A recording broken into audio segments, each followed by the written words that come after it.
Hello students, welcome to studies year channel. तो आज हम डिस्कस करने वाले हैं क्लास 10 ICSE 2023 का स्पेसिमेन पेपर। ये मेरा प्री बोर्ड का पेपर है, बट इसमें सारे क्वेश्चन स्पेसिमेन से सेम है। तो क्वेश्चन 1 का फर्स्ट शुरू करते हैं। सेक्शन है हमारा MCQ बेस्ड है एंड कुछ अदर क्वेश्चंस भी हैं इसमें। तो the SGST paid by a customer to the shopkeeper for an article which is priced at rupees 500, it's rupees 15.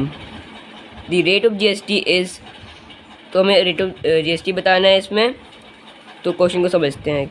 एक कस्टमर ने शॉपकीपर से एक आर्टिकल ख़रीदा जिसका प्राइस कितना है 500 प्राइस, हमें प्राइस दिया आर्टिकल का, और उसने SGST कितना पे किया उसके ऊपर। हमें रेट ऑफ GST नहीं दिया, हमें अमाउंट ऑफ SGST दिया है, वो भी SGST कितना 15 रुपीज़ ने पे किया। तो हमें रेट ऑफ GST टोटल कितना रेट ऑफ GST उसने दिया वो निकालना है, और हमें ऑप्शन दिया, अभी इसको सॉल्व करते हैं। तो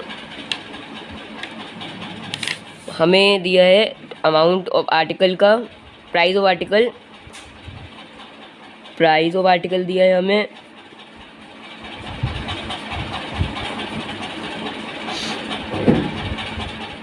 रुपीज़ 500। SGST कितना पे किया उसने, कस्टमर ने SGST पे किया रुपीज़ 15। तो अब हमें एक चीज़ पता है कि SGST और CGST अमाउंट पे GST paid to state government is equal to GST paid to central government. तो टोटल GST कैसे निकालेंगे हम, total amount of GST paid. तो SGST इसमें कितना हो जाएगा, CGST SGST दिया है तो CGST हमारा हो जाएगा रुपीज़ 15। तो इससे हम निकाल लेंगे total GST paid,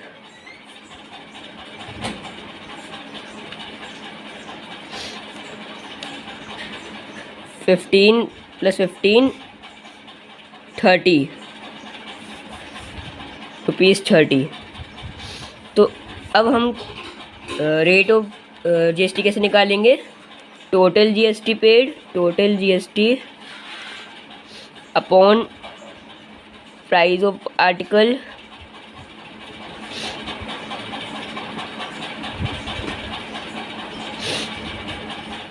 multiply by 100। Percentage निकालने के लिए 100 से मल्टीप्लाई करते हैं हम। मतलब इसको सिंपल लैंग्वेज में समझे तो हमें निकालना है कि 30 जो है वो 500 का कितना परसेंटेज है। सिंपल अगर हमें निकालना हो तो भी ऐसे निकालते हैं हम। तो total GST paid rupees 30 upon 500 multiply by 100। तो इसको सॉल्व करेंगे तो यहाँ 0 से 0 कैंसिल हो जाएगा, एक और 0 से 0 कैंसिल, तो ये हमारा आ जाएगा 6% आ जाएगा। 5 6 30, तो ये हमारा 6% आ जाएगा। तो हमारा करेक्ट ऑप्शन इसमें से हो जाएगा ये 6%, ऑप्शन डी 6% हो जाएगा। तो अब हम सेकंड क्वेश्चन करते हैं। तो सेकंड क्वेश्चन क्या कह रहा है, when the roots of a quadratic equation are real and equal then the discriminant of the quadratic equation is infinite, positive, 0, negative. तो हमने पढ़ा हुआ है कि अगर जो एक क्वाड्रेटिक इक्वेशन का जो डिस्क्रिमिनेंट होता है वो 0 से बड़ा होता है तो जो रूट्स होते हैं वो रियल एंड अनइक्वल होते हैं। अगर 0 के इक्वल होता है तो रूट्स जो होते हैं वो रियल एंड इक्वल होते हैं, और अगर 0 से छोटा होता है उसको हम नेगेटिव भी कहते हैं। नेगेटिव मतलब 0 से छोटा मतलब नेगेटिव होता है। तो रूट्स जो होते हैं वो अनरियल होते हैं एंड इमेजिनरी होते हैं। तो यहाँ पे दिया है अगर एक क्वाड्रेटिक इक्वेशन का जो डिस्क्रिमिनेंट है वो, सॉरी रूट नहीं, डिस्क्रिमिनेंट अगर 0 से छोटा होता है तो नेगेटिव होता है, अगर डिस्क्रिमिनेंट जो है बड़ा है तो रियल एंड अनइक्वल होंगे। और अगर जो डिस्क्रिमिनेंट है वो 0 के इक्वल है, डिस्क्रिमिनेंट है जो 0 के इक्वल है तो रूट्स होंगे रियल एंड इक्वल होंगे। तो इस 0 के इक्वल होगा, कब रूट्स रियल एंड इक्वल होंगे हमें पूछा है, तो 0 के जब इक्वल होगा डिस्क्रिमिनेंट एक क्वाड्रेटिक इक्वेशन का तब जो रूट्स होंगे वो रियल एंड इक्वल होंगे। तो अब इसका आंसर होगा 0, सी, ऑप्शन सी 0। तो अब थर्ड क्वेश्चन पे आ जाते हैं। थर्ड क्वेश्चन क्या कह रहा है, if x - 1 is factor of 2x⁻² - ax-1 then the value of a is, ये फैक्टराइजेशन का क्वेश्चन है, तो इसमें हम इसको करते हैं। तो हमें क्या दिया है, हमें दिया है कि x-1 जो है वो फैक्टर है 2x² माइनस ax-1 का। तो हम इसमें x की वैल्यू क्या ले सकते हैं, x-1 को इक्वेट कर सकते हैं 0 से, तो इससे हमारी x की वैल्यू आ गई 1 आ गई। तो इसमें हमारा जो fx है, हम इस इक्वेशन को fx मान लेते हैं, तो fx जो है हमारा वो है 2x² माइनस ax-1। इसमें x की वैल्यू 1 निकाल ली हमने, तो 2 या 1 का स्क्वायर माइनस a, यहाँ 1 वैल्यूज पुट कर रहे हैं फ़िलहाल।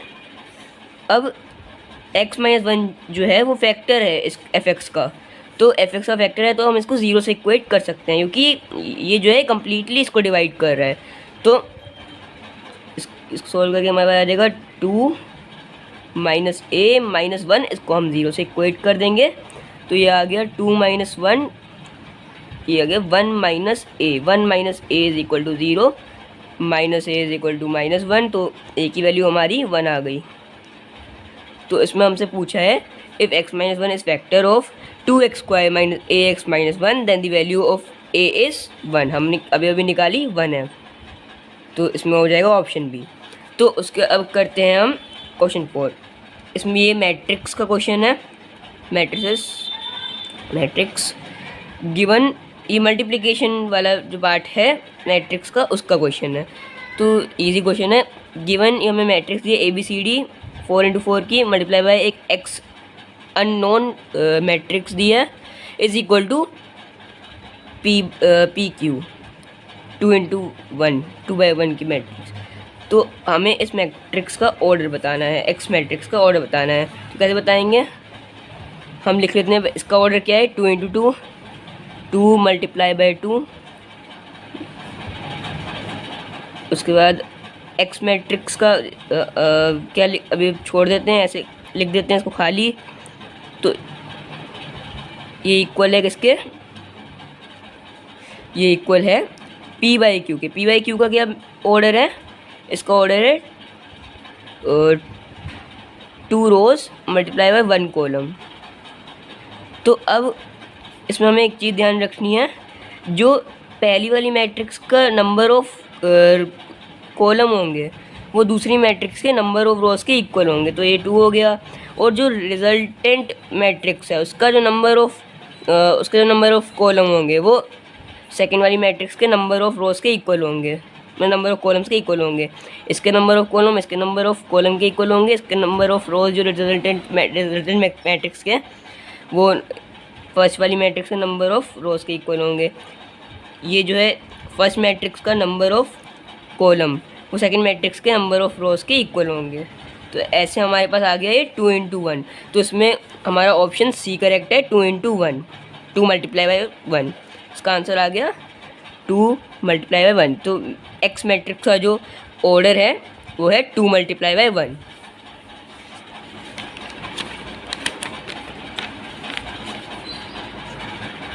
अब फिफ्थ क्वेश्चन कर लेते हैं।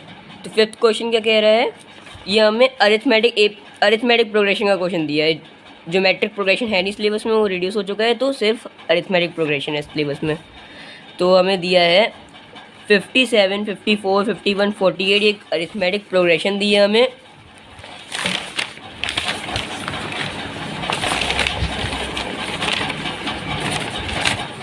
तो इसमें हमें अरिथमेटिक प्रोग्रेशन दी हुई है एक, हमें निकालनी है 8th टर्म की वैल्यू। तो अरिथमेटिक प्रोग्रेशन में हमें इससे क्या मिल रहा है, हमें वैल्यूज़ किसकी वैल्यूज़ मिल रही हैं, इससे हमें मिल रही हैं, हमें फर्स्ट टर्म मिल रहा है ए, इसको लिख लेते हैं अरिथमेटिक प्रोग्रेशन को। 57, 54, 51। तो हमें देख रहे हैं ये रिड्यूसिंग ऑर्डर में है ना, तो इसमें हमें पहला टर्म मिल रहा है ए। पहले फॉर्मूला लिख लेते हैं, फॉर्मूला क्या होता है, nth term an is equal to a plus n-1 multiply by d. A क्या होता है? First term. n कौन सा टर्म है वो, जैसे कि हमें 8 टर्म है तो 8 यहाँ 8 डाल लेंगे हम। लास्ट टर्म क्या है इसका? लास्ट टर्म 48 है तो यहाँ 48 डाल लेंगे। नहीं, हाँ, हमें 8 टर्म पूछा तो यहाँ 8 डाल लेंगे। A8, हाँ 8 डाल लेंगे। फर्स्ट टर्म हमें दिया 57, ए मतलब फर्स्ट टर्म, डी मतलब फर्स्ट और सेकेंड कंसेक्यूटिव टर्म्स के बीच में कितना डिफरेंस है। तो हमें ए की वैल्यू क्या दी है इसमें? 57 दी है। ए की वैल्यू 57, डी की वैल्यू कितनी दी है हम निकाल लेंगे। 54 माइनस 57 नेगेटिव में आएगी क्योंकि ये डिक्रीजिंग ऑर्डर में हो रहा है। ए पी डिक्रीजिंग ऑर्डर में है। 54 माइनस 57 ये हमारा आ गया -4, नहीं -3 आ गया हमारा। ठीक, ये -3 आ गया हमारा। अब n की वैल्यू हमारी कितनी है? n की वैल्यू 8 हो गई क्योंकि हमें 8 टर्म फाइंड करना है। तो A8 सारी वैल्यूज हम डाल देंगे इसमें। A8 is equal to 57 plus 8 minus 1 multiply by -3। तो इससे हमारी 8 टर्म आ जाएगा। A8 is equal to 57, 8 minus 1 7, तो 7 मल्टीप्लाई बाई 3 कितना होता है? 21। तो यहाँ माइनस में आएगा, प्लस माइनस माइनस, तो 57 माइनस 21 आ जाएगा 8 टर्म। तो कितना हुआ?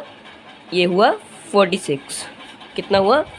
36, सॉरी, ये हुआ 36 पॉजिटिव में। कि बड़ा वाला पॉजिटिव साइन आपको पता ही होगा, बड़े वाले का साइन लगाते हैं।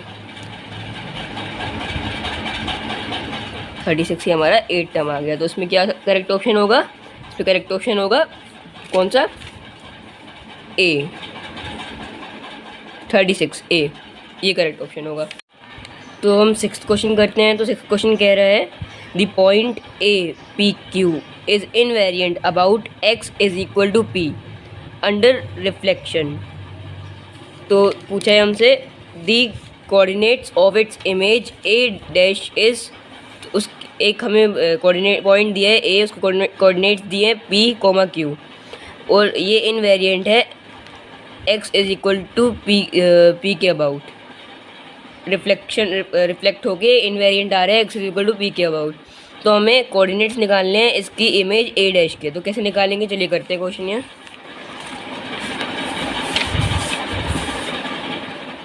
तो इसमें पहले एक्सेस बना लेते हैं हम।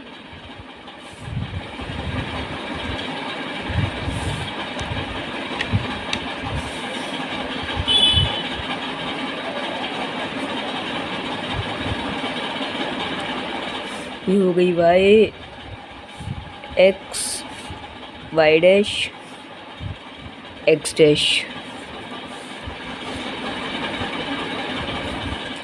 तो हमारे पास पॉइंट दिया है ए पी क्यू। सपोज जैसे कि वो पॉइंट होगा, ये पॉजिटिव साइड्स होती हैं, तो ए पी क्यू पॉइंट सपोज वो ये हो गया ए पी क्यू। अब ये जो पॉइंट है ये x की जो वैल्यू है, x की वैल्यू ये होती है, x की वैल्यू तो x की वैल्यू जो है वो p है, इसके अबाउट इनवेरिएंट है। मतलब जब इसका रिफ्लेक्शन हो रहा है तो ये पॉइंट जो है सेम रह रहा है। इसको रिफ्लेक्ट कराएंगे हम तो ये p पॉइंट सेम रहेगा, q चेंज हो जाएगा। मतलब ये y की वैल्यू जो q है ये चेंज हो जाएगी। ये पॉजिटिव दिए तो ये नेगेटिव हो जाएगी, पर ये जो p जो है p के अबाउट ये इन्वेरिएंट है, तो p जो होगा वो सेम रहेगा। तो रिफ्लेक्शन के बाद ये क्या हो जाएगा? रिफ्लेक्शन के बाद हो जाएगा a dash p comma minus Q. तो ऑप्शन ए सही होगा, a dash p comma minus Q. x इसका यही रहेगा, बाकी y इसका चेंज हो जाएगा, y जो हो जाएगा वो माइनस क्यू हो जाएगा।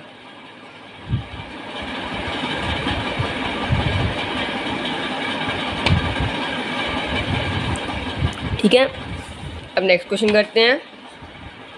इसके वाले का तो ये हो गया option A dash P comma minus Q, इसका ये हो गया।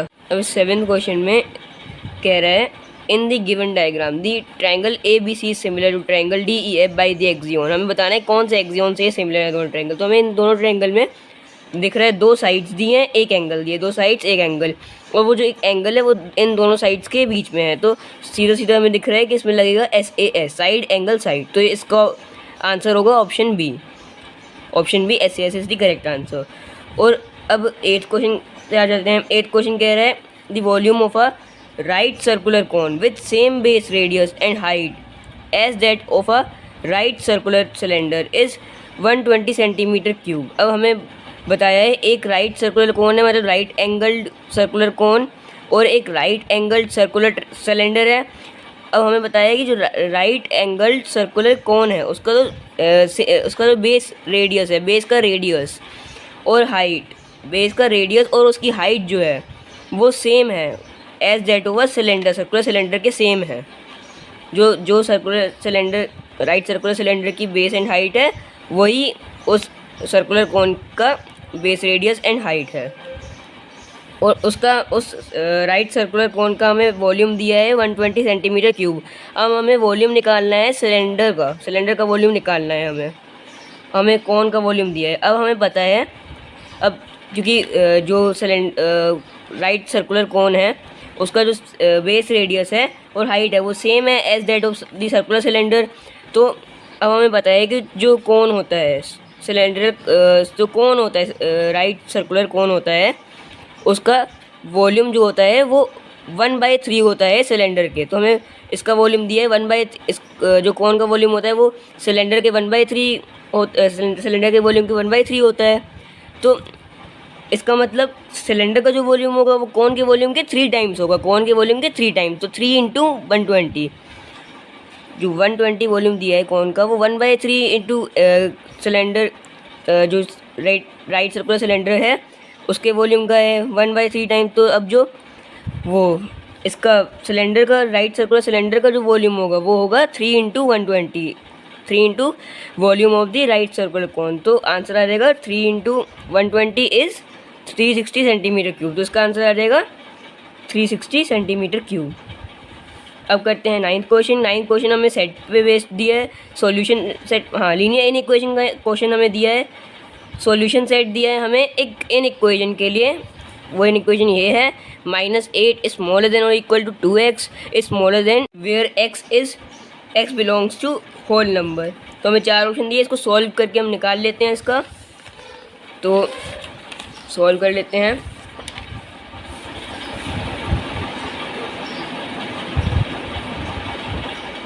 -8 is smaller than or equal to 2x is smaller than 8 where x belongs to whole number।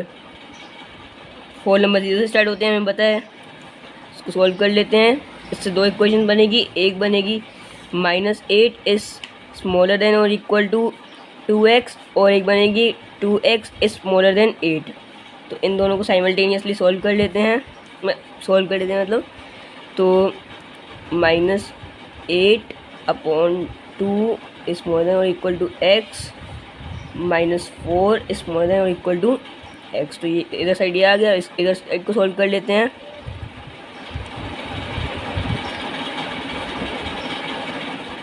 तो ये आ गया हमारा 4। तो इसका हमारा आ जाएगा -4, इसको एक साथ लिख लेंगे तो -4 इज स्मॉलर देन और equal to x is smaller than 4। तो इससे आ जाएगा x की वैल्यू, x होल नंबर है हमें ध्यान में रखना है।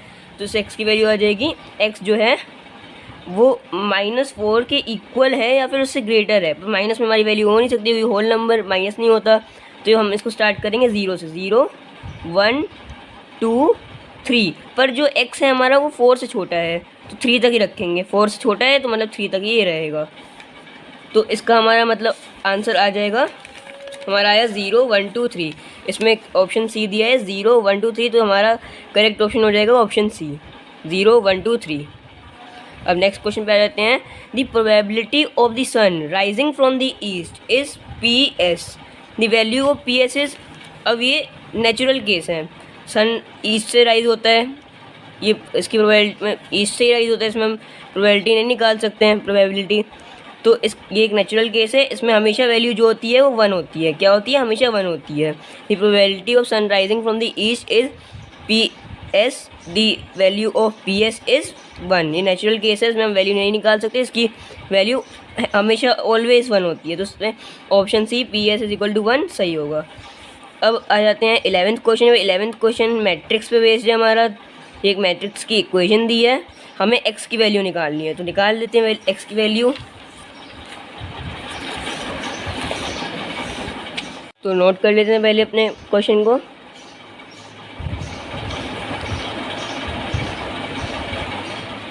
टू एक्स 0 1 प्लस ये 3,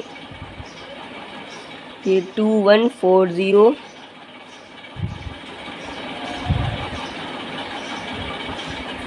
-3 गलत हो गया, 8 0, और इसको इक्वेट किया गया है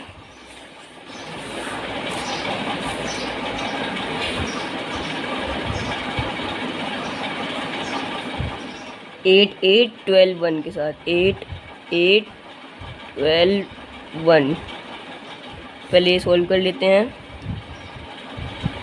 2x 0 1 प्लस ये 3 मल्टीप्लाई हो जाएगा अंदर सब में, 3 2 6, 3 1 3, 3 4 12, 3 0 0, इक्वेट कर देंगे 8 8 12 1 से। इसको अब ऐड कर लेंगे सब टर्म्स को। 2 + 6 x + 3 0 + 12 1 + 0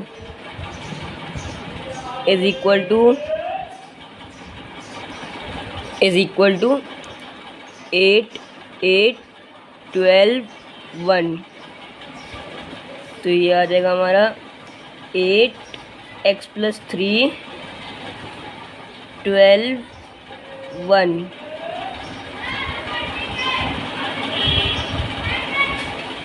8 8 12 1।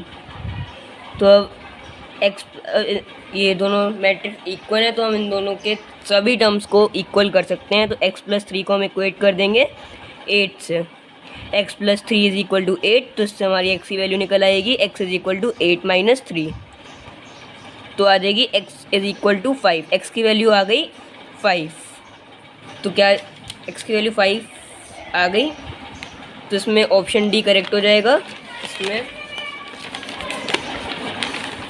ऑप्शन डी करेक्ट हो जाएगा 5, ऑप्शन डी। अब आ जाते हैं 12th क्वेश्चन पे। 12th क्वेश्चन सेंट्रॉइड वाला है। The centroid of a triangle ABC is G6,7 if the coordinates of the vertices A, B and C are A,5, 7,9 and 5,7 respectively. The value of A is, A की value निकालनी है। हम centroid दिए, centroid का formula हमें पता है।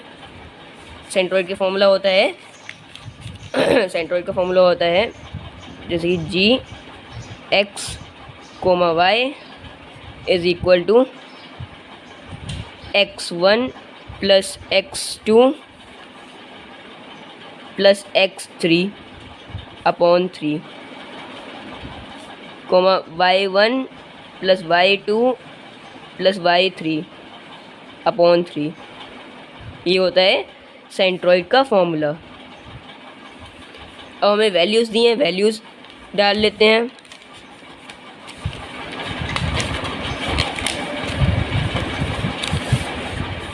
तो हमें वैल्यू दी है सेंट्रॉइड की 6,7,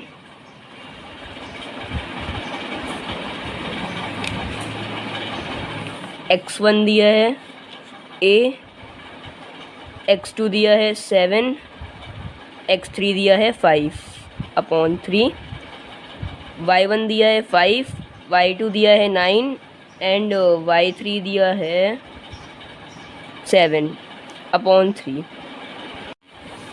सॉल्व कर लेते हैं हम। सॉल्व करने पे इसको आएगा, ये 7 + 5 12 हो गया, a + 12 अपॉन 3, ये हो गया 21।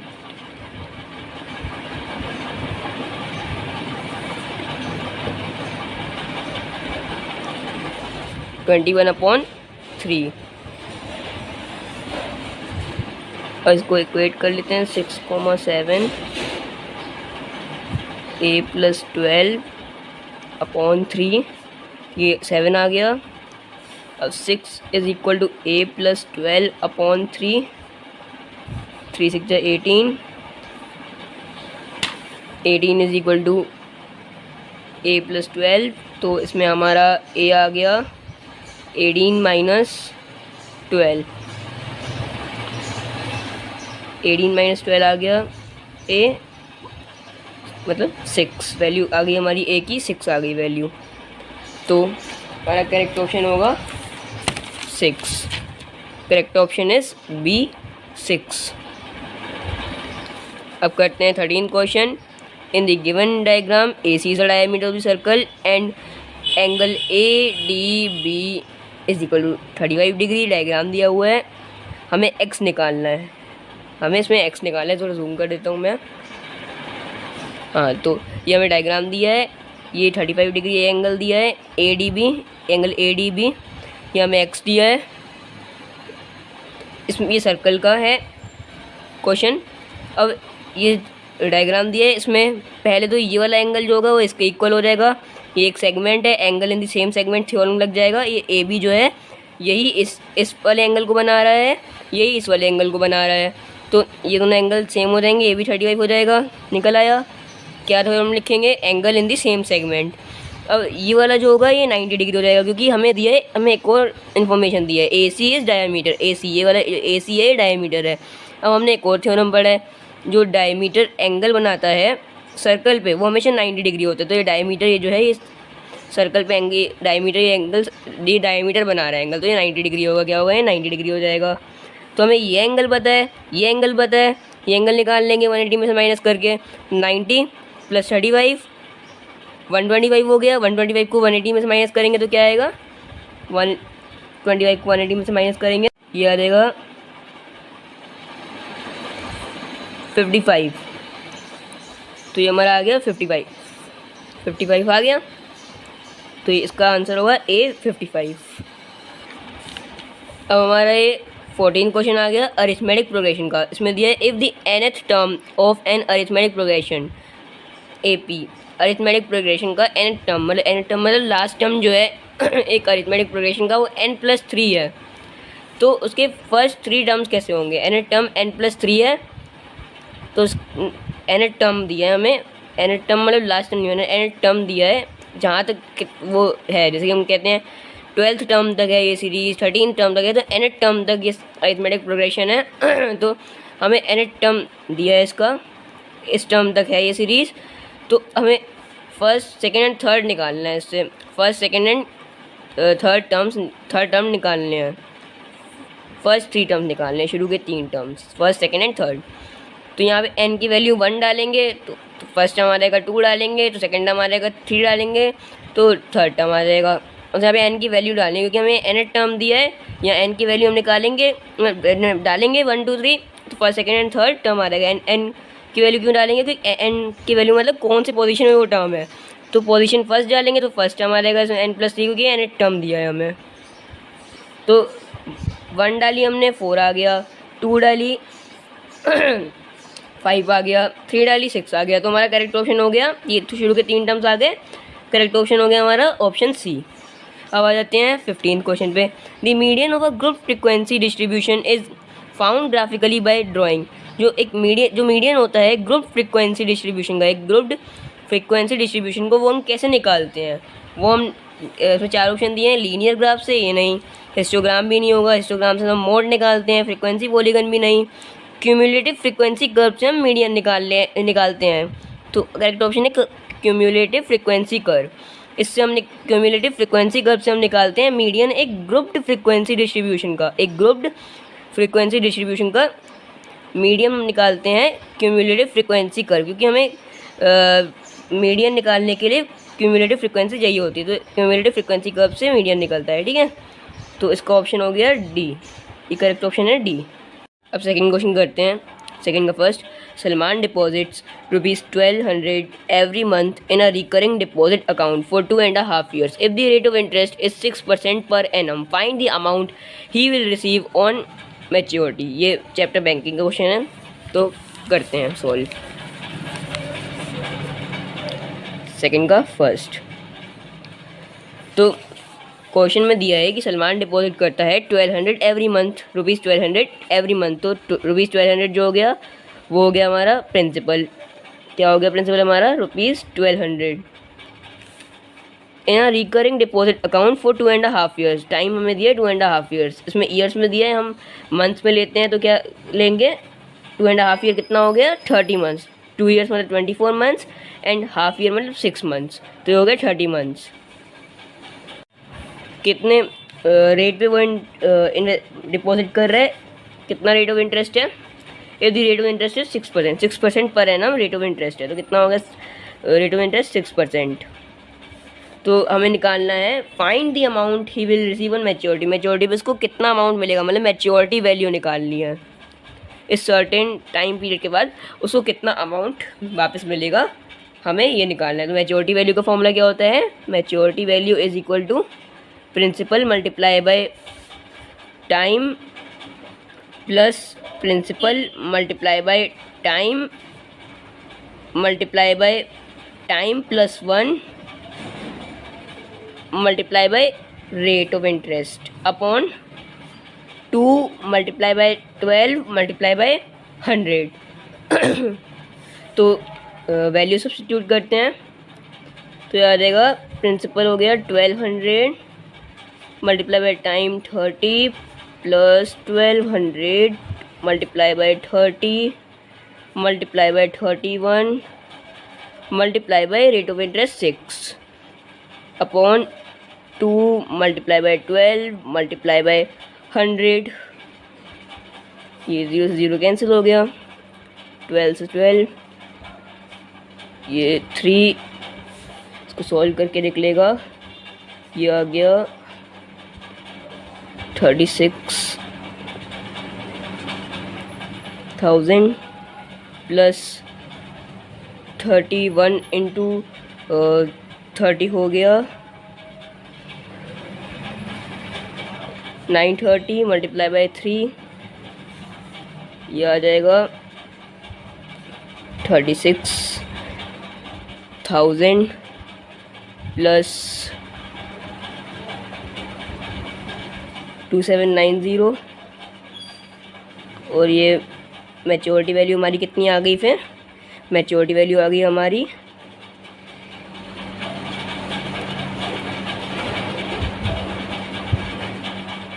38,790, 30,790, 38,790 आ गई हमारी मैच्योरिटी वैल्यू। तो Salman will get 38,790 after maturity. अब सेकंड क्वेश्चन का सेकंड पार्ट करते हैं। 3, 9, M, 81 and N are in continued proportion, find the values of M and N। तो सॉल्व करते हैं। क्या क्या वैल्यूज़ दी हैं हमें? 3, 9, M, 81 एंड N। तो इसको प्रोपोर्शन में कैसे लिखेंगे?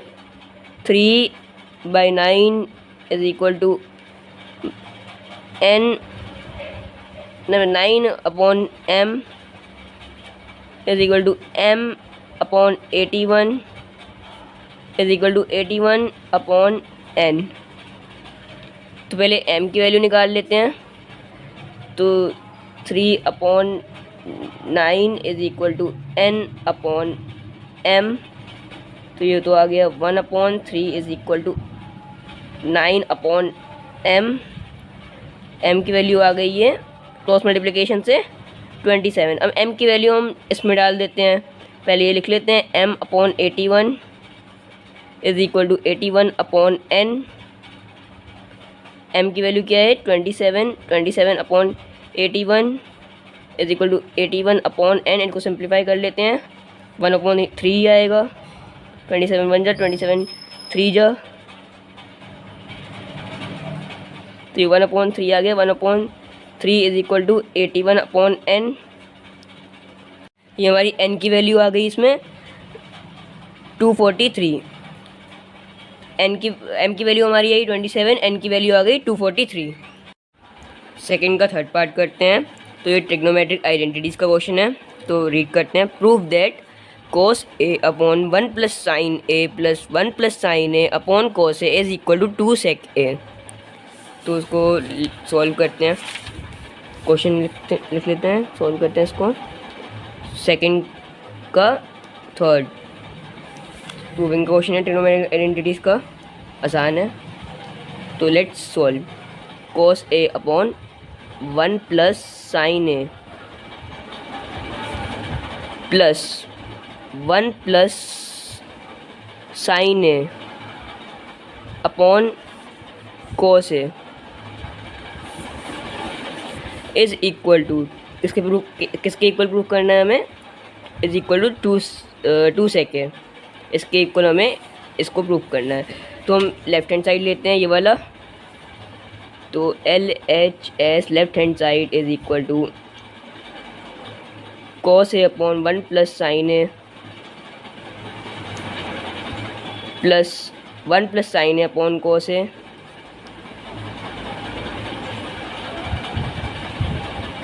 तो सॉल्व करते हैं। सो क्रॉस मल्टीप्लिकेशन से ये हो जाएगा cos square a plus 1 plus sine a का होल स्क्वायर, और नीचे आ जाएगा डिनोमिनेटर में 1 plus sine a cos a। अब 1 प्लस साइन a का होल स्क्वायर को खोल लेते हैं आइडेंटिटी से। cos square a plus a square 1 का square plus sine square b का square plus 2ab, 2 sine a into 1, 2 sine a upon 1 plus sine a cos a। तो अब इसको लिख लेते हैं cos square a plus sine square a, ये एक आइडेंटिटी बन रही है, आप लोगों को पता होगा, तो plus 1 plus 2 sine a। Denominator में यही आ जाएगा 1 plus sine a cos a। cos square a plus sine square a क्या होता है? 1 होता है, तो ये आ गया 1 plus 2 sine a upon 1 plus sine a cos a is equal to 2 plus 2 sine a upon 1 plus sine a cos a। 2 यहाँ से कॉमन हो जाएगा, कॉमन ले लिया तो बचा 1 plus sine a upon 1 plus sine a। कुछ समझ आ रहा है आप लोगों को? Multiply by cos a। तो ये 1 प्लस साइन a कैंसिल हो गया, हमारे पास बचा 2 अपॉन cos a। अब हम इस 2 अपॉन cos a को ऐसे भी तो लिख सकते हैं, 2 मल्टीप्लाई बाय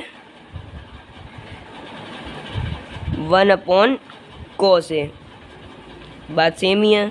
और अब हमें पता है 1 अपॉन cos a क्या होता है? sec a होता है। तो आ गया हमारा answer, 1 upon cos a sec a होता है, 2 multiply bye sec a, 2 sec a। हमें प्रूफ किसके इक्वल करना था? 2 sec a। हमारा प्रूफ हो गया 2 sec a के इक्वल, तो is equal to RHS, hence proved. अब थर्ड क्वेश्चन करते हैं। The inner circumference of the rim of a circular metal tub is 44 centimetre. और हमसे पूछा है, 2 पार्ट्स हैं इस क्वेश्चन के। पहले में पूछा है the inner radius of the tub, the volume of material of the tub if it's outer radius is 8 centimetre. और हमें बताया गया है कि पाई की वैल्यू जो है हमें 22/7 यूज़ करनी है, और अपनी जो वैल्यू है, अपना जो आंसर है वॉल्यूम, वो हमें करेक्ट टू 3 सिग्निफिकेंट फिगर्स तक देना है। Give your answer correct to 3 significant figures. अभी मैं आपको बता दूंगा सिग्निफिकेंट फिगर्स होता क्या है। तो ये हमें टब का डायग्राम दिया है, तो इसको सॉल्व करते हैं। आइए, ये है मेंसुरेशन, ये चैप्टर मेंसुरेशन का क्वेश्चन है, आसान है, सॉल्व करते हैं इसको।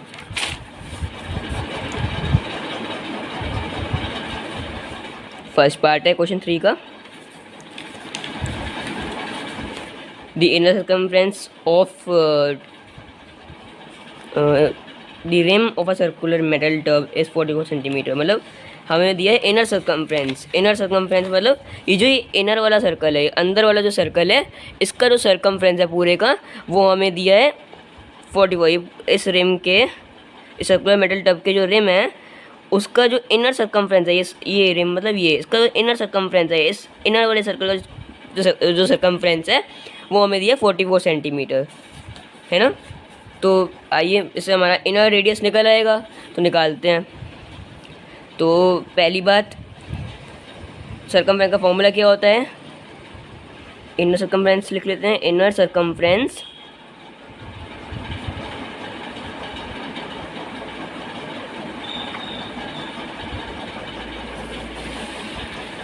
Is equal to 2 pi r. 2 pi r होता है। हमें इनर सर्कमफ्रेंस दिया कितना है? 44 दिया है। इज इक्वल टू 2 पाई की वैल्यू हमें कितनी लेने को कही है? 22/7 लेने को कही है हमें पाई की वैल्यू। तो ले लेते हैं 22/7 मल्टीप्लाई बाई रेडियस हमें फाइंड करना है, तो रेडियस फाइंड कर लेंगे, आर ले लेंगे रेडियस को। इसको सॉल्व करके हमारे पास आ जाएगा 44r/7। इसको ऐसे ही इधर उधर ले लेंगे, तो 44 multiply by 7 is equal to 44r।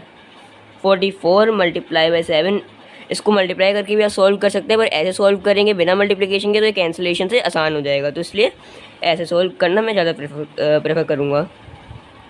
Is equal to r। 44 से 44 कैंसिल हो गया, हमारा आसान सा आंसर आ गया 7 सेंटीमीटर। रेडियस हमारी कितनी आ गई? 7 सेंटीमीटर हमारी रेडियस आ गई। तो किसकी रेडियस आई है? ये हमारी रेडियस आई है 7 सेंटीमीटर। ये जो इनर सर्कल है, इसकी जो रेडियस आई है, वो हमारी इनर रेडियस आई है 7 सेंटीमीटर। अब हम आगे, हमें आउटर वाले में से इनर को माइनस करना होगा, तो हम बाहर वाले सर्कल की जो रेडियस है वो कैपिटल आर लेंगे, अंदर वाले की स्मॉल आर लेंगे, उस 7 सेंटीमीटर वैल्यू पुट कर देंगे।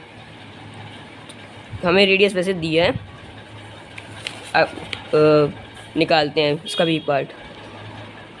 हमें बी पार्ट में वॉल्यूम निकालनी है। कहाँ की वॉल्यूम? मटेरियल की वॉल्यूम। अब मटेरियल की वॉल्यूम क्या होती है? मटेरियल की वॉल्यूम हुई कि ये अंदर वाला जैसे होलो है, ये होलो टब है। होलो टब मतलब कि ये अंदर इसका होलो है, ये इसकी जो वॉल है, वॉल जो है जिस मटेरियल की बनी है, हमें उसकी वॉल्यूम निकालनी है। कितनी, जो जिस मटेरियल की वॉल बनी हुई है, ये वॉल, उसका वॉल्यूम निकालना है।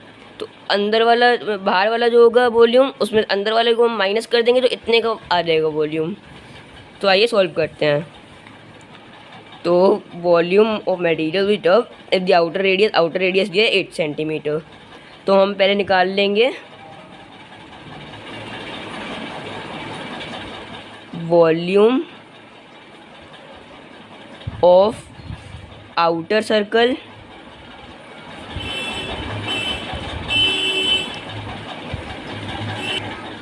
इसमें, सॉरी, वॉल्यूम ऑफ सर्कल नहीं, वॉल्यूम ऑफ स्पेयर है ना ये, तो इस वॉल्यूम ऑफ स्पेयर करेंगे। मतलब स्पेयर भी नहीं, क्योंकि हेमिस्फेयर है। हेमिस्फेयर मतलब स्पेयर का आधा, तो इसमें हेमिस्फेयर का फॉर्मूला लगेगा, volume of hemisphere. Volume of outer hemisphere minus volume of inner hemisphere. तो वॉल्यूम ऑफ, पहले हम निकाल लेते हैं outer hemisphere. Volume of outer hemisphere, तो जो वॉल्यूम का फॉर्मूला होता है स्पेयर का, वॉल्यूम ऑफ स्पेयर, उसका हाफ कर देंगे तो आ जाएगा volume of outer hemisphere, volume of hemisphere. क्यों? क्योंकि हेमिस्फेयर जो होता है वो स्पेयर का आधा होता है। तो स्पेयर के वॉल्यूम का फॉर्मूला क्या होता है? हेमिस्फीयर के वॉल्यूम का फॉर्मूला होता है 4/3 पाई आर क्यूब। तो हेमिस्फीयर के वॉल्यूम का फॉर्मूला हो जाएगा क्या हो जाएगा 2/3 पाई।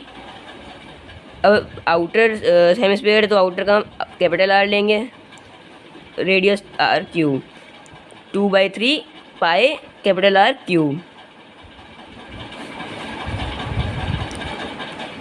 तो अब सॉल्व कर लेते हैं इसको। हमें रेडियस दिया है आउटर, उसका आउटर रेडियस दिया है 8 सेंटीमीटर। निकाल लेते हैं 2/3 मल्टीप्लाई बाय 22/7 मल्टीप्लाई बाय 8 का क्यूब।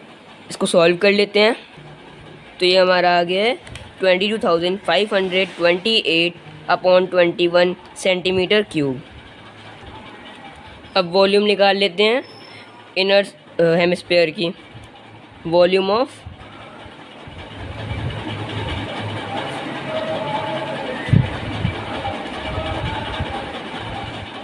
इनर हेमिस्फीयर,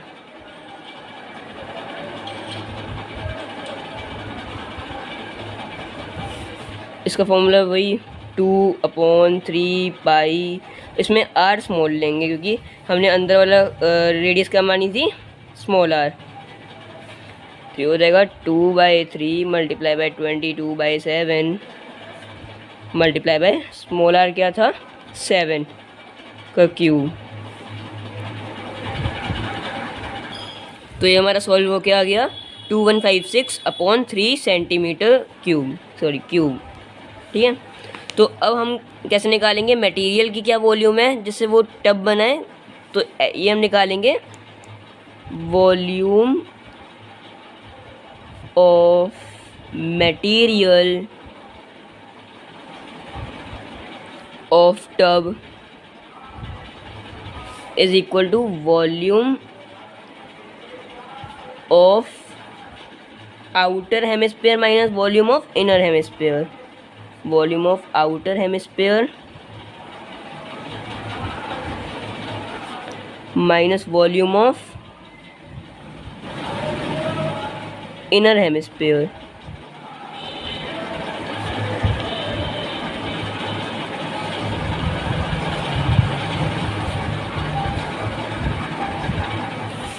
तो ये निकाल लेंगे हम। आउटर हेमिस्फीयर की हमारी कितनी वॉल्यूम आई थी, वो आई थी हमारी 22,528 22,528/21 माइनस, अब माइनस क्या वॉल्यूम ऑफ इनर हेमिस्फीयर 2156/3। इसको सॉल्व कर लेते हैं। तो ये एलसीएम इसका 21 आ गया, इन दोनों का एलसीएम 21 इंटू 1 21, तो 22,528 ऐसे ही आ गया, माइनस 3 × 7 21 2156 इंटू 3 15092। तो ये सॉल्व किया तो ये आ गया। इसको सिंप्लीफाई कर लेते हैं। तो इसका आ जाएगा 354.09। बट अब हमें इसमें कहा है कि हमें निकालना है up to 3 significant figures. 3 significant figures मतलब नॉन ज़ीरो फिगर्स, यहाँ ज़ीरो नहीं होना चाहिए। अगर यहाँ पे होता 054.09 तो हम लेते हैं 54.09 लेते हैं, 4.0 लेते हैं। अगर यहाँ पे होता 304.09 तो हम लेते 304 ही लेते हैं। पर अगर यहाँ पे होता 300.09 तो हम यहाँ पे लेते हैं 300.09 क्योंकि 00 की कोई वैल्यू नहीं होती। तो यहाँ पे हम लेंगे 3 सिग्निफिकेंट फिगर्स 1 2 3 354 सेंटीमीटर क्यूब आएगा इसका आंसर। ठीक है, तो वॉल्यूम हमारी आएगी material, the volume of material which tub if the outer radius is इतना, मतलब वॉल्यूम क्या है टब के मटेरियल की, तो वो हमारी आ जाएगी 354 सेंटीमीटर क्यूब। अब थर्ड का सेकंड करते हैं। तो ये क्वेश्चन चैप्टर सेक्शन फार्मूला पे बेस्ड है। सेक्शन फार्मूला का क्वेश्चन है, चैप्टर सेक्शन फार्मूला। तो इसमें ये फिगर दिया है, इस फिगर के बेसिस पे इसके 3 पार्ट्स हैं, वो हमें करने हैं। तो देखते हैं क्वेश्चन क्या है। थोड़ा जूम कर लेता हूँ। तो और उसमें हमें ए पार्ट दिया है, write down the coordinates of A and B. A और बी के कोऑर्डिनेट्स निकालने हैं। तो एक कैसे निकालेंगे, मेरे हिसाब से पता लग रहा है ये एक्स एक्सिस है, ये वाई एक्सिस है। तो ए के कोऑर्डिनेट्स कैसे निकालेंगे, एक्स एक्सिस पे ये 5 मार्क कर रहा है, वाई एक्सिस पे 0 मार्क कर रहा है, वाई एक्सिस पे 0 मार्क कर रहा है। तो इसके कोऑर्डिनेट्स क्या होंगे, ए के कोऑर्डिनेट्स, तो ए के कोऑर्डिनेट्स होंगे, ए के कोऑर्डिनेट्स हो गए, थर्ड का सेकंड है तो थर्ड के सेकंड का ए का क्या हो गया, ए के कोऑर्डिनेट्स हो गए 5,0 x5 y0, और बी के कितने हो गए, बी के कितने हो गए, बी जो है ये वाई एक्सिस पे 3 बना रहा है, एक्स एक्सिस पे 0 बना रहा है। तो एक्स एक्सिस पे 0 बना रहा है, एक्स एक्सिस पे जो है एक्स एक्सिस पे 0 बना रहा है, वाई एक्सिस पे 3 बना रहा है, ठीक है। तो बी के कोऑर्डिनेट्स क्या हो गए, वाई एक्सिस पे 0 हो गए और एक्स एक्सिस पे हो गए इसके 3, ठीक है। तो ये ए पार्ट हो गया इसका, और इसका करते हैं हम बी पार्ट।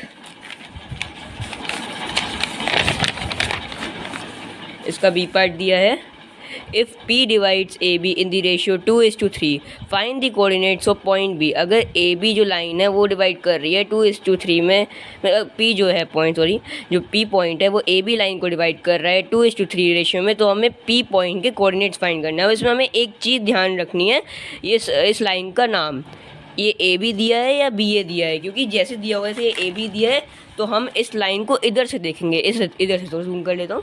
अगर जैसे कि ये ए बी दिया है तो ये ये लिखा है, बी ए लिखा है, तो हम इस लाइन को इधर से देखेंगे। और जो रेशियो 2:3 दिया है वो ए बी यहाँ से शुरू करेंगे, तो रेशियो 2:3 ऐसे लेंगे, 2 ए लेंगे, 3 ए लेंगे। अगर ये हमें बोलता बी ए, तो हम क्या करते, बी ए बोलता तो हम यहाँ बी ए से लेते, 2:3 रेशियो दिया है तो या A2 लेते इस पार्ट का, BP का, और PA का क्या लेते, 3 लेते। फिलहाल इसने हमें बोला AB, तो हम नीचे से लेंगे, AP का लेंगे 2 और PB का लेंगे 3।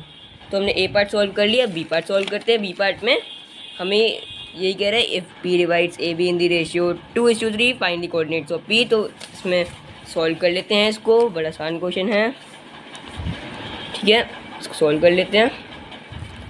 तो P के कोऑर्डिनेट्स हम लेट सपोज मान लेते हैं x, y। A के हमने निकाल लिए हैं, पर उसको ले लेते हैं x1 y1 मान लेते हैं। कितना आया था वैसे हमारे कोऑर्डिनेट्स A के कोऑर्डिनेट्स हमारे आए थे 5,0। B के हम मान लेते हैं x2 y2, कितने आए थे हमारे 0,3 आए थे। और हम रेशियो ले लेते हैं, 2:3 दिया है, उसको हम मान लेते हैं m1:m2 नेम दे देते हैं। कितना रेशियो दिया था हमें 2:3।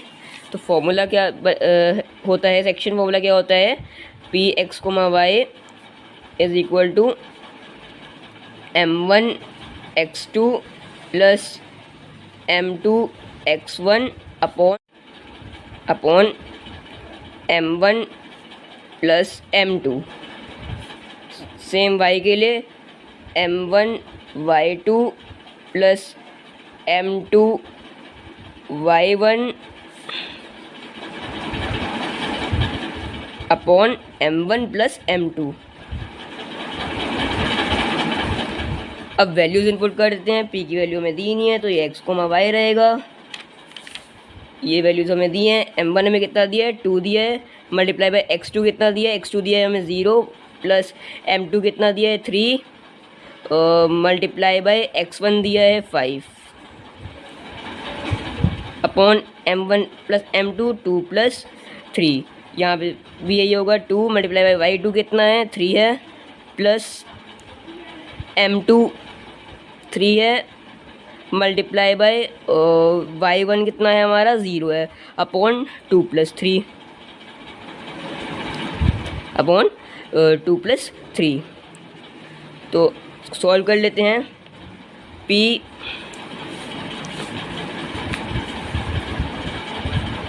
x, y is equal to, ये आ जाएगा हमारा 2 multiply by 0 0 plus 3 by 15 15 plus 0 15 upon 3 plus 2 5, 2 3 6 plus 3 0 0, 6 plus 0 6 upon 2 plus 3 5। तो ये हमारा पी के कोऑर्डिनेट्स क्या आ गए, हमारे पी के कोऑर्डिनेट्स आ गए 3,6/5। तो ये हमारे आ गए पी के कोऑर्डिनेट्स। हमें क्या निकालने थे, कोऑर्डिनेट निकालने थे पी के, हमारे पी के कोऑर्डिनेट्स आ गए 3,6/5। तो अब सी पार्ट करते हैं। सी पार्ट में हमारा क्या दिया है, सी पार्ट में हमें दिया है find the equation of line parallel to line A B and passing through origin. हमें उस लाइन की इक्वेशन निकालनी है जो कि इस लाइन ए बी के, फिगर को देखते हैं, हमें उस लाइन की इक्वेशन निकालनी है जो कि इस लाइन ए बी के पैरेलल हो, इस लाइन ए बी के पैरेलल हो और पी पॉइंट से लाइन ए बी के पैरेलल हो और ओरिजिन से पास हो रही हो, है ना। तो इस लाइन के वो पैरेलल हो, इस लाइन के वो पैरेलल हो और ओरिजिन से पास हो रही हो, मतलब कि कुछ ऐसे टाइप की हो, वो ओरिजिन से पास हो रही हो और ये ए बी लाइन के पैरेलल हो। तो अब हमने एक चीज़ पढ़ी है, कोई भी आपस में दो लाइन पैरेलल होती है तो उनके स्लोप इक्वल होते हैं, उनके स्लोप इक्वल होते हैं। तो पहले हम निकालेंगे ए बी का स्लोप, ए बी का स्लोप निकाल लेंगे, उसके बाद उस ए बी का जो स्लोप आएगा वो इस लाइन के स्लोप के इक्वल होगा। और उसके बाद जब इस लाइन की स्लोप की वैल्यू हमारे पास आ गई है तो इक्वेशन 1 पॉइंट फॉर्म से हम इसकी इक्वेशन निकाल लेंगे। तो उसको सॉल्व करते हैं, आपको ज़्यादा अच्छे से समझ आएगा। तो चलिए सॉल्व करते हैं इसको। तो स्लोप क्या होगा, पहली बात हमें निकालना है स्लोप, ए बी का स्लोप निकालना है। तो ए बी का स्लोप निकाल लेंगे, slope of A B, slope का फॉर्मूला क्या होता है, m is equal to y2 minus y1 upon x2 minus x1।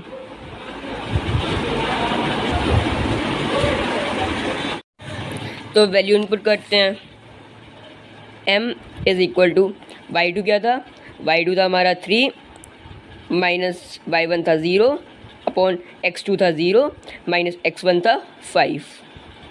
ठीक है, तो इसका स्लोप हमारा आ जाएगा 3 अपॉन माइनस 5 और पूरे में भी लिख दें हम माइनस 3 अपॉन 5। तो स्लोप क्या होगा, ए बी का जो स्लोप होगा वो जो ए बी की लाइन पैरेलल है, ए बी का जो स्लोप होगा वो उस लाइन के स्लोप के जो इसके पैरेलल है ए बी के उसके इक्वल होगा, क्योंकि हमने पढ़ा है कि जब दो लाइन पैरेलल होती हैं उनके स्लोप इक्वल होते हैं। तो हम यहाँ पे लिख सकते हैं कि slope of line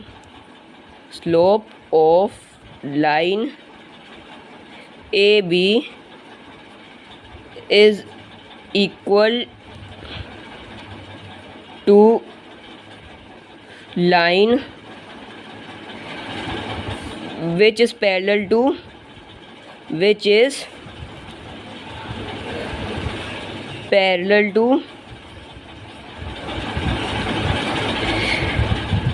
AB. Since slope of line AB is equal to line which is parallel to AB, therefore M is equal to उस लाइन का स्लोप लेट सपोज m1 हो गया तो m1 के इक्वल हो गया। ये m जो है ए बी का स्लोप वो m1 के इक्वल हो गया, जो कि m1 किसका स्लोप है, उस पैरेलल लाइन का स्लोप है। तो m1 की वैल्यू क्या हो गई, तो यहाँ पे लिख दे रहा हूँ, ठीक है, यहाँ पे लिख दे रहा हूँ, m1 की वैल्यू हो गई -3/5। अब हमारे पास आ गया उस लाइन का स्लोप जो कि इसके पैरेलल है, उस लाइन का स्लोप आ गया। तो उस लाइन की इक्वेशन हम आसानी से निकाल सकते हैं, और वही उस लाइन की इक्वेशन हमसे पूछी है तो निकाल लेते हैं आसानी से। ठीक है, तो हमें पता है कि 1 पॉइंट फॉर्म से कैसे निकालते हैं equation of line, y minus y1 is equal to m1 इसका स्लोप प्लस x मतलब x माइनस x1, या हाँ x1 y1 सही, ठीक है। इसमें अब अब y1 और x1 क्या लेंगे बताना भूल गया मैं। इसमें अब ओरिजिन से हमें कहा गया है कि ओरिजिन से वो लाइन पास हो रही है, जो लाइन ए बी के पैरेलल है वो ओरिजिन से पास हो रही है। तो ओरिजिन से जो भी लाइन पास होती है उसके कोऑर्डिनेट्स क्या होते हैं, 0,0 तो इसका y1 भी 0 होगा, x1 भी 0 होगा। तो क्या होगा, y minus 0 is equal to slope हमारे पास आ गया -3/5 और x माइनस 0। तो इसको सॉल्व कर लेते हैं। y इज़ इक्वल टू -3/5 और x का x आ रहेगा, ब्रैकेट लगाने की ज़रूरत नहीं है, लगा ली मैंने, वो अलग है, ये 5 लिखा, ठीक है। 5y is equal to -3x। अब x को माइनस में नहीं लेते, x को पॉजिटिव में ले लेते हैं, इधर ले आते हैं तो पॉजिटिव हो रहेगा। 3x plus 5y is equal to 0। ये इस लाइन की इक्वेशन आ गई। क्या आ गई इस लाइन की इक्वेशन? इस लाइन की इक्वेशन आ गई 3x plus 5y is equal to 0, ठीक है। तो यही हमसे पूछी थी, find the equation of line parallel to line A B and passing through origin. तो ऐसे क्वेश्चन में आपको इन्फॉर्मेशन ढूंढनी पड़ेगी। एक तो इन्फॉर्मेशन हमें दी है कि वो जो लाइन थी वो ए बी के पैरेलल थी, और दूसरी इन्फॉर्मेशन की वो ओरिजिन से पास हो रही थी। ओरिजिन से पास हो रही थी तो कोऑर्डिनेट्स मिल गए 0,0, और ए बी के पैरेलल थी वो लाइन, तो हमें स्लोप भी मिल गया कि जो ए बी का स्लोप होगा वही उस लाइन का स्लोप होगा, ठीक है। अब हम पहुँच गए हैं सेक्शन ए के लास्ट क्वेश्चन की तरफ, मतलब क्वेश्चन थर्ड पार्ट की तरफ। ये इस सेक्शन का लास्ट क्वेश्चन है, तो उसको करते हैं। ये ग्राफ बेस्ड क्वेश्चन है, मतलब कि बहुत आसान है, बस हमें ग्राफ पे पॉइंट्स ही मार्क करने हैं, कुछ ज़्यादा मुश्किल नहीं है। हिस्टोग्राम वाला मुश्किल होता है, पर ये अभी हिस्टोग्राम वाला क्वेश्चन नहीं है, ठीक है। तो इसको करते हैं। तो इस क्वेश्चन में मैं आपको सजेस्ट करूँगा कि आप ग्राफ पे बाद में ध्यान दें। पहले जैसे कि इसके A B C D 4 parts हैं, मतलब 3 पार्ट्स से करने वाले, तो हम तो पहले जैसे कि ए पार्ट दिए, हमें पॉइंट्स दिए हैं O A B, 3 पॉइंट्स दिए हैं। अब इनका दिया है कि पहले ए वाला पार्ट दिया है कि पहले ओरिजिन में रिफ्लेक्ट होंगे, उससे ये ट्रायंगल बनेगा, ये इस वाई एक्सिस में रिफ्लेक्ट होंगे, उससे ये ट्रायंगल बनेगा, ये एक्स एक्सिस में रिफ्लेक्ट होंगे, उससे ये ट्रायंगल बनेगा। तो मैं आपको ये सजेस्ट करूँगा कि आप पहले इन पॉइंट्स को रिफ्लेक्ट करा के, जैसे कि ओ को रिफ्लेक्ट करा के, ओ ए को रिफ्लेक्ट करा के, ए डैश में रिफ्लेक्ट करवा लीजिए, पहले रिफ्लेक्ट करवा के अपनी नोटबुक में पहले लिख लीजिए। उसके बाद आप ग्राफ करते रहिए, क्योंकि ग्राफ में टाइम लगता है। पहले आप इनको रिफ्लेक्शन करवा लीजिएगा, जिससे आपको बाद में ग्राफ में मार्क करने में इसको आसानी हो, आप देख के करते रहें तुरंत। तो पहले इसको रिफ्लेक्ट करवा लेते हैं, सब पार्ट्स को पहले रिफ्लेक्ट करवा लेते हैं। तो आइए शुरू करते हैं। तो मैं इसको डायरेक्टली ग्राफ नोटबुक में ही कर रहा हूँ, तो आइए करते हैं। बहुत आसान क्वेश्चन है, टाइम नहीं लगेगा ज़्यादा इसमें। तो इसका ए पार्ट करते हैं। इसमें हमें पहले ए पार्ट में कहा गया है reflect the triangle O A B. ये ट्रायंगल ओ ए बी दिया गया है, जिसमें ओ पॉइंट दिया गया है 0,0, ए पॉइंट दिया गया है 3,-2, बी पॉइंट दिया गया है 2,-3। तो एक ट्रायंगल ओ ए बी है, इसको हमें रिफ्लेक्ट करना है through the origin. O A B reflect करना है ट्रायंगल थ्रू दी ओरिजिन, और उसको नेम करना है O A, triangle O A dash B dash. तो हम पहले ओ पॉइंट रिफ्लेक्ट करेंगे, ए पॉइंट रिफ्लेक्ट करेंगे, बी पॉइंट रिफ्लेक्ट करेंगे, तो एक एक करके पॉइंट रिफ्लेक्ट करेंगे, उसके बाद ट्रायंगल बना के इसको फॉर्म कर देंगे। तो पहले ओ पॉइंट को रिफ्लेक्ट करते हैं। ओ पॉइंट वैसे ओ पॉइंट जो है वो सेम रहेगा, क्योंकि 0,0 में कोई इफेक्ट तो पड़ेगा नहीं, ये ओ ही रहेगा 0,0। अब उसके बाद हमें ए पॉइंट रिफ्लेक्ट करवाना है। इसके बाद हमें, तो ए का कोऑर्डिनेट्स क्या है? ए का कोऑर्डिनेट है 3,-2। तो इसको कहाँ पे रिफ्लेक्ट करवाना है हमें? इसको भी ओरिजिन में रिफ्लेक्ट करवाना है। तो रिफ्लेक्ट करवाते हैं ओरिजिन में। ओरिजिन में दोनों पॉइंट नेगेटिव हो जाते हैं। ए डैश हमें कहा गया ए डैश नाम देना है इसका, तो ए डैश दे देते हैं, दोनों पॉइंट नेगेटिव हो जाते हैं। तो -3 और ये माइनस में, तो माइनस माइनस प्लस हो जाएगा 2, तो -3,2 हो गया। अब बी पॉइंट को रिफ्लेक्ट करवाना है। बी हमें दिया है 2,-3, इसको हमें नेम करना है बी डैश रिफ्लेक्शन के बाद ओरिजिन में, तो ओरिजिन में रिफ्लेक्ट करवा के ये हो जाएगा -2,3। अब ऐसे बी पॉइंट भी रिफ्लेक्ट करवा लेते हैं। पहले हम सारे पॉइंट रिफ्लेक्ट करवा लेते हैं, उसके बाद हम आराम से करते रहेंगे ग्राफ में मार्क। तो उसके बाद अब हमें दिया है, अब ये जो हमारा ट्रायंगल बना है, triangle O A dash B dash, इसको हमें रिफ्लेक्ट करवाना है वाई एक्सिस में और नेम करना है triangle O A double dash B double dash. तो हम रिफ्लेक्ट करवा लेते हैं सब पॉइंट्स को अलग अलग। ओ तो हमारा वही रहेगा, ओ 0,0 विल गिव ओ 0,0, ये ओ है और ये 0, ठीक है, कन्फ्यूज हो जाएगा। अब हमें ए डैश हमारा निकल के आया था, ए डैश को रिफ्लेक्ट करवाना है वाई एक्सिस में। अब ये 0,0 रहेगा, क्योंकि 0 पे कोई साइन तो लगता नहीं, तो 0,0 ही रहेगा ये। तो वाई एक्सिस में ए और बी पे, ए डैश और बी डैश पे मेन इफेक्ट पड़ेगा, मतलब ए और बी पे होल प्रोसेस में इफेक्ट पड़ेगा। तो ए डैश हमने निकाल लिया था -3,2, और इसको वाई एक्सिस में रिफ्लेक्ट करवाएंगे। वाई एक्सिस में जब हम पॉइंट को रिफ्लेक्ट करवाते हैं, इसको ए डबल डैश नाम देना है।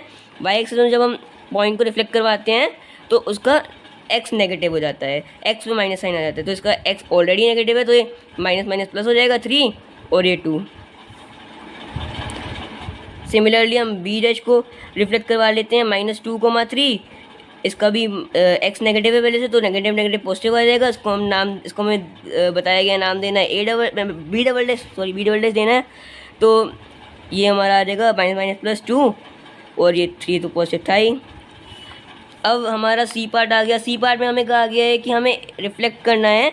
अब यहाँ पे ध्यान दीजिएगा, यहाँ पे हमें कहा गया है कि हमें O A dash B dash को हमें वाई एक्सिस में रिफ्लेक्ट करवाना है और नेम करना है triangle O A double dash B double dash. अब हमें ये नहीं कहा गया कि O A double dash B double dash को यहाँ पे रिफ्लेक्ट करवाना है, हमें फिर कहा गया है कि इसी O A dash B dash को रिफ्लेक्ट कराना है एक्स एक्सिस में और नेम देना है O A triple dash B triple dash. हमें इस वाले को नहीं रिफ्लेक्ट करवाना O A double dash B double dash, हमें O A dash B dash वाले को ही रिफ्लेक्ट करवाना है, पर इस बार एक्स एक्सिस में रिफ्लेक्ट करवाना है। तो ये कर लेते हैं। तो इसमें फिर से ओ को रिफ्लेक्ट करवाएंगे 0,0 रहेगा ओ 0,0। उसके बाद हम रिफ्लेक्ट करवाएंगे ए डैश को -3,2। इसको हमें रिफ्लेक्ट करवाना है एक्स एक्सिस में। एक्स एक्सिस में जब हम एक पॉइंट को रिफ्लेक्ट करवाते हैं तो उसका वाई नेगेटिव हो जाता है, तो इसको हमें नाम देना है ए ट्रिपल डैश। हमें बताया है कि हमें ए ट्रिपल डैश नाम देना है, तो वाई नेगेटिव हो जाएगा, -3 -2 आ जाएगा। बी डैश को हमें रिफ्लेक्ट करवाना है -2,3 को हमें रिफ्लेक्ट करवाना है एक्स एक्सिस में। बी ट्रिपल डैश नाम देना है, तो बी ट्रिपल डैश नाम दिया, एक्स एक्सिस में रिफ्लेक्ट करवाएंगे तो हो जाएगा -2 -3। तो अब हमने सबको रिफ्लेक्ट करवा दिया। अब हम मार्क करेंगे इसको ग्राफ पे। और लास्ट पार्ट जो डी पार्ट है वो हमें कहा गया है कि हमें ऐसे कि ग्राफ में मार्क करके सबको ज्वाइन करना है। जैसे जिस नेमिंग में ये दिया है उस हिसाब से हमें ज्वाइन करते रहना है और हमें बताना है कौन सा ज्योमेट्रिकल फिगर हमारा बन रहा है। तो आइए इसको ग्राफ में मार्क करते हैं। तो ग्राफ करते हैं। तो ग्राफ करने के लिए आपको कुछ चीज़ों का ध्यान रखना पड़ेगा। जैसे कि आपको शार्प पेंसिल चाहिए, एकदम शार्प होनी चाहिए पेंसिल। स्केल चाहिए, आपको स्केल होना चाहिए और इरेज़र भी होना चाहिए आपके पास, क्योंकि इन चीज़ों की बहुत ज़रूरत पड़ती है। तो बिल्कुल स्ट्रेट लाइन जैसे मैंने यहाँ पे बना ली है ग्राफ, ये स्ट्रेट लाइन और एक ये स्ट्रेट लाइन बना ली है। ये है वाई, ये है एक्स, नहीं हाँ, ये वाई है, ये वाई डैश है, ये है वाई डैश, ये एक्स है और ये है एक्स डैश, ये है एक्स डैश। अब इसमें हमें दिया गया है क्वेश्चन में कि हमें क्या लेना है। हमें लेना है 2 centimetre is equal to 1 unit, दोनों एक्सिस के along 2 centimetre is equal to 1 unit ले लिया। अब हमें आपको एक चीज़ का ध्यान रखना चाहिए कि ये वाला जो ग्राफ होता है, ये वाला जो ग्राफ है, इस ग्राफ की बात कर रहा हूँ मैं। ये वाला जो ग्राफ है हमारा, इसमें जो होता है एक जो बॉक्स दिया होता है वो 1 सेंटीमीटर का दिया होता है। मैं आपको मेज़र करके भी दिखा देता हूँ।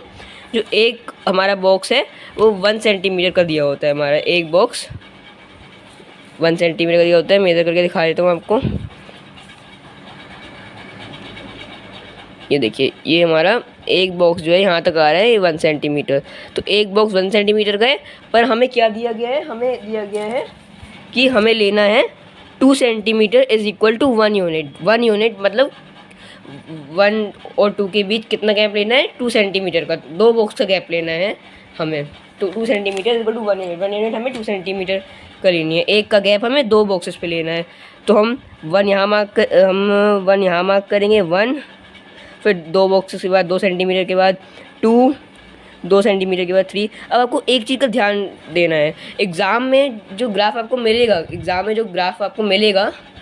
उसमें आपको एक चीज़ का ध्यान देना है। उसमें एग्ज़ाम में आपको ग्राफ मिलता है, उसमें एक बॉक्स जो होता है वो 2 सेंटीमीटर का दिया होता है। तो उस पर आपको पहले अपने स्केल से मेज़र कर लेना है कि वो बॉक्स 1 सेंटीमीटर का है या 2 सेंटीमीटर का है। उस हिसाब से आपको करना है कि आपको उस हिसाब से पता लगेगा 1 बॉक्स छोड़ना है या 2 बॉक्स छोड़ने हैं। यहाँ पे 1 सेंटीमीटर का 1 बॉक्स है तो हम 2 बॉक्स छोड़ रहे हैं 2 सेंटीमीटर के। वहाँ 1 बॉक्स 2 सेंटीमीटर का होता है तो आपको एक ही बॉक्स छोड़ना है। तो आप यहाँ पे लिख भी सकते हैं इस चीज़ को कि 2 centimetre is equal to 1 unit. ठीक है, हमें अगर क्वेश्चन में दिया है तो हम नहीं लिख रहे हैं, हम आपको लिखना पड़ेगा। आप लिख लीजिएगा, यहाँ पे मैं भी लिख लेता हूँ। 2 centimetre is equal to 1 unit along both axes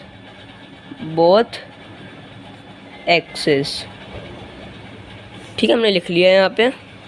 देखिए 2 centimetre is equal to 1 unit along both axes।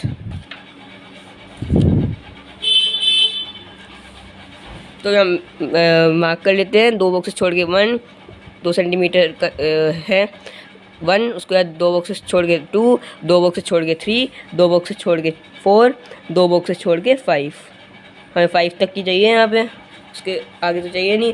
यही चीज़ हम नेगेटिव साइड कर लेते हैं। नेगेटिव साइड कर लेते हैं, ये 2 बॉक्सेस छोड़ के 1 2 -1, 1 2 -2, 1 2 -3, 1 2 -4। यही चीज़ हम वाई एक्सिस के साइड कर लेते हैं। यही चीज़ हम वाई एक्सिस के साइड कर लेते हैं। 2 बॉक्स छोड़ के 1 2 3 सबके बीच 2 बॉक्सेस का गैप होना चाहिए, क्योंकि 2 centimetre equal to 1 unit along both the axes. 4 5 यही नेगेटिव साइड पे कर लेते हैं। -1 -2 -3 -4 -5 तक। अब हमारे पास ये देखिए हमने मार्क किए थे। अब इस हिसाब से हम तीनों पार्ट्स का मार्क कर लेते हैं। तीनों पार्ट्स का मार्क कर लेते हैं। उसका जो डी पार्ट है हमारा, उसमें हमें जैसे उसमें सीक्वेंस दिए उस हिसाब से हमें ज्वाइन करना है और बताना है कि जो हमारा फिगर सब पॉइंट्स को ज्वाइन करके बन रहा है वो क्या है। तो पहले हम इन तीनों को कर लेते हैं। पहले हमें मार्क करना है ओ तो तीनों में सेम रहेगा 0,0। तो ओ मार्क कर लेते हैं 0,0। ये पॉइंट ओ हो गया हमारा, ये हमारा पॉइंट हो गया ओ 0,0। अब मार्क कर लेते हैं हम पॉइंट अपना, ये ए पॉइंट मार्क कर लेते हैं 3, -2। 3, -2 3, -2 का है 3। एक्स पे हम लेंगे 3 और वाई पे लेंगे -2। एक्स पे लेंगे 3, वाई पे लेंगे -2। ये आ गया। एक्स पे लेंगे 3, वाई पे लेंगे -2। ये हमारा आ गया ए। मार्क कर लेते हैं पॉइंट ए 3, -2। एक्स पे 3, वाई पे -2। अब हम पॉइंट ले लेते हैं बी वाला 2, -3। एक्स पे 2, वाई पे -3। एक्स पे 2 कहाँ है हमारा? एक्स पे 2 ये है, ये एक्स पे 2 लिखा है। हाँ, एक्स पे 2, वाई पे -3। एक्स पे 2, वाई पे -3। ये आ रहा है हमारा पॉइंट, ये वाला एक्स पे 2, वाई पे -3। बी पॉइंट हो गया हमारा एक्स पे 2, वाई पे -3। अब उसके बाद हमें मार्क करना है ए डैश मार्क कर लेते हैं -3, -2 -3। एक्स पे -3, इस बार एक्स पे -3 है तो नेगेटिव साइड पे जाते हैं एक्स की। एक्स पे -3 है, ये -3 और वाई पे क्या है हमारा 2 है। वाई पे 2 है, पॉजिटिव साइड। वाई पे पॉजिटिव 2 है तो पॉजिटिव साइड जाएंगे। या एक्स पे हमारा -3 हो गया और यहाँ वाई पे -2 कहाँ पे है? वाई पे -2 ये है, वाई पे -2 ये है, ये वाई पे -2 है। तो यहाँ पे गए, यहाँ पे वाई पे +2, सॉरी वाई, हाँ +2 बोला, +2 वाई पे यहाँ पे है। तो हमें क्या मार्क करना है? मार्क करना है -3,2। एक्स पे -3, एक्स पे -3, वाई पे +2, वाई पे +2। तो ये हमारा हो गया ए डैश। एक्स पे -3, वाई पे +2। अब हमें मार्क करना है कौन सा पॉइंट? हमें मार्क करना है -2,3। एक्स पे -2, वाई पे +3। एक्स पे -2, वाई पे +3। एक्स पे -2, वाई पे +3 कहाँ आ रहा है? यहाँ पे आ रहा है वाई पे +3। एक्स पे -2, वाई पे +3। ये वाला पॉइंट, ये क्या आ रहा है, ये बी डैश हो गया, वाई पे माइनस, एक्स पे -2, वाई पे +3। अब हमें मार्क करना है ए डबल डैश मार्क कर लेते हैं। ये A double dash 3,2, A double dash 3,2, y अब दोनों में पॉजिटिव है। ए डबल डैश में 3,2, एक्स पे 3 वाई पे 2, एक्स पे 3 वाई पे 2, ये वाला पॉइंट कौन सा डैश हो गया, ए डबल डैश, एक्स पे 3 वाई पे 2।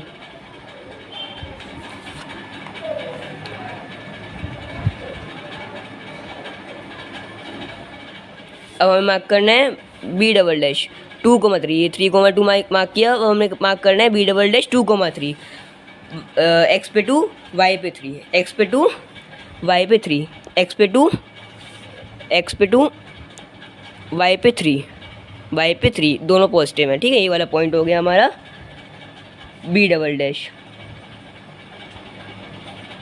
एक्स पे 2 वाई पे 3, दोनों पॉजिटिव।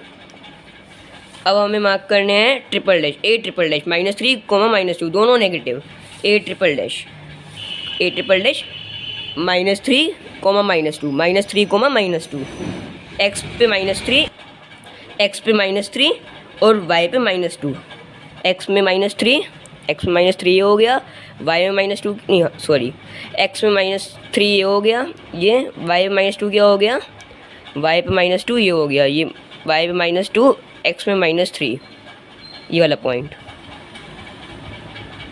एक्स पे क्या हो गया, ये ए ट्रिपल डैश हो गया, ए ट्रिपल डैश, एक्स पे -3 हो गया हमारा, और वाई पे -2 हो गया, दोनों नेगेटिव है इसमें। ठीक है, अब हमारा लास्ट पॉइंट बचा है बी ट्रिपल डैश -2,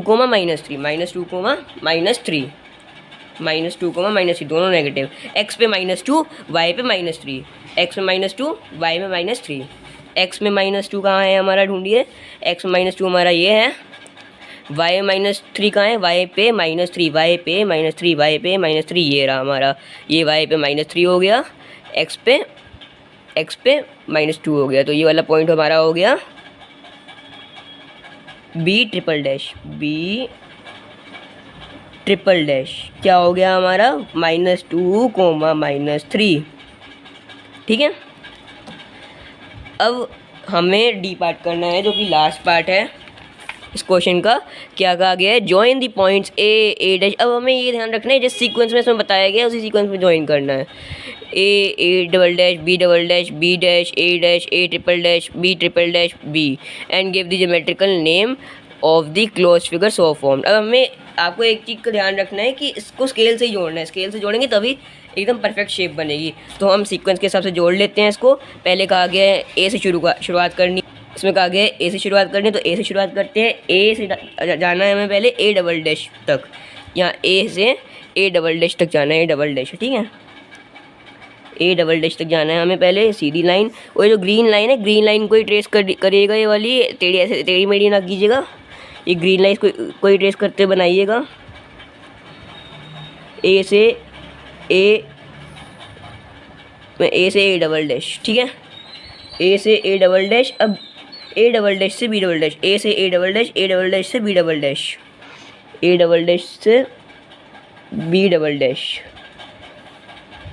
अब बी डबल डैश से B single dash, B double dash से बी सिंगल डैश, ये बी डबल डैश है, बी सिंगल डैश है, बी डबल डैश से बी सिंगल डैश, यहाँ पे जाना है।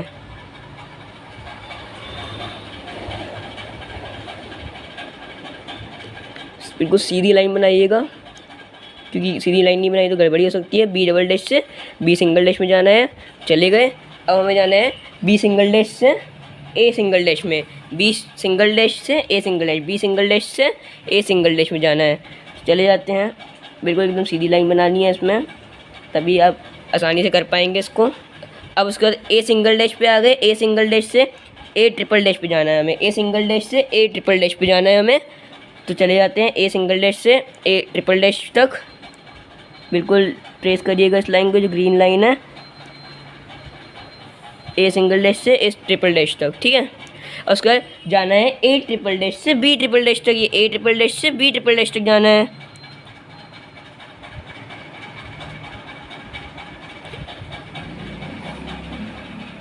ये चले गए।